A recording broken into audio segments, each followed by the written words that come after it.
आपने मुझे इस योग्य समझा पूछने के लिए कि भाई मैच में क्या होगा। तो आपने ये देखा कि जो हमारी भारतीय टीम है इधर बहुत अच्छा प्रदर्शन किया उसने, और लास्ट में अब जो है जो अमेरिका में होने वाला मैच है, अमेरिका में हो रहा है ना, तो अमेरिका में जो मैच हो रहा है अगर उसको हम मद्देनज़र रखें तो वहाँ पर कल रात में 8 बजे साउथ अफ्रीका के साथ हो रहा है। और यहाँ पर जो मैं आपसे ये कह सकता हूँ कि अगर हम अब साउथ अफ्रीका वर्सेस इंडिया का पिछला इतिहास भी देखें तो 26 मैच को अगर हम उठाते हैं तो 26 में से 14 मैच जो है इंडिया ने जीता है, पिछला इतिहास यही कहता है। और आज की तारीख में रोहित शर्मा को अगर हम लेके चलते हैं अपने इस टीम में जो इतनी मेहनत से आज फाइनल में पहुंचाया है उन्होंने,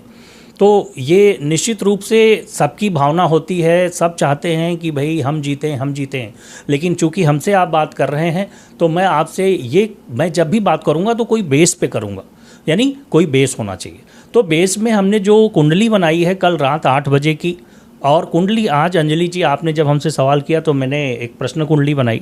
और दोनों कुंडली को ध्यान से देखा तो एक बात मुझे समझ में आई कि आज आपकी प्रश्न कुंडली को अगर हम ध्यान से देखें तो कन्या लग्न की कुंडली बनी है आज, यानी 28 जून 2024 को। तो ऐसे कंडीशन में जब हमारी ये कुंडली बनेगी तो ये कन्या लग्न की बनेगी, और आपके प्रश्न के जहाँ पे आपने प्रश्न किया है वहाँ पर चंद्रमा और राहु का एक कॉम्बिनेशन हो रहा है। तो ऐसे स्थिति में ये कहा जा सकता है कि भाई देखिए, अगर हम ये बात करें कि ये मैच आसानी से, तो इतना आसान नहीं होगा। बिल्कुल समझ लीजिए कि स्थिति कांटे की होगी, और इस कांटे की स्थिति में अगर मैं भारत को लेके चलूं कि 70% अगर हम मान के चलते हैं तो 30% जो है साउथ अफ्रीका के। क्यों उसका कारण मेन है कि चंद्रमा राहु का कॉम्बिनेशन, ग्रहण दोष अगर इस प्रश्न पे बन रहा है तो बहुत साफ और स्पष्ट बात करता है कि लास्ट में मैच फंस सकता है, ये बात आती।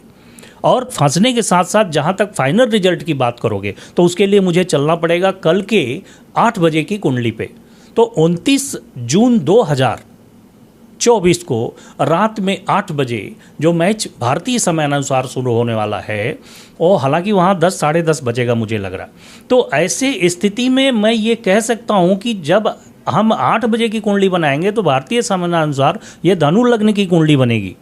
और धनु लग्न की कुंडली के हिसाब से अगर हम देखें और मीन राशि बन रही है तो ऐसे हालात में हम ये कहेंगे कि पहली बात तो जो रोहित हैं, इस टीम के लीडर हैं, कैप्टन हैं, अगर उनको भी देखें तो वो तुला राशि से गवर्न करेंगे। और तुला राशि से देखा जाए तो ऐसे कंडीशन में इनसे छठे भाव में राहु और चंद्रमा का गोचर हो रहा है।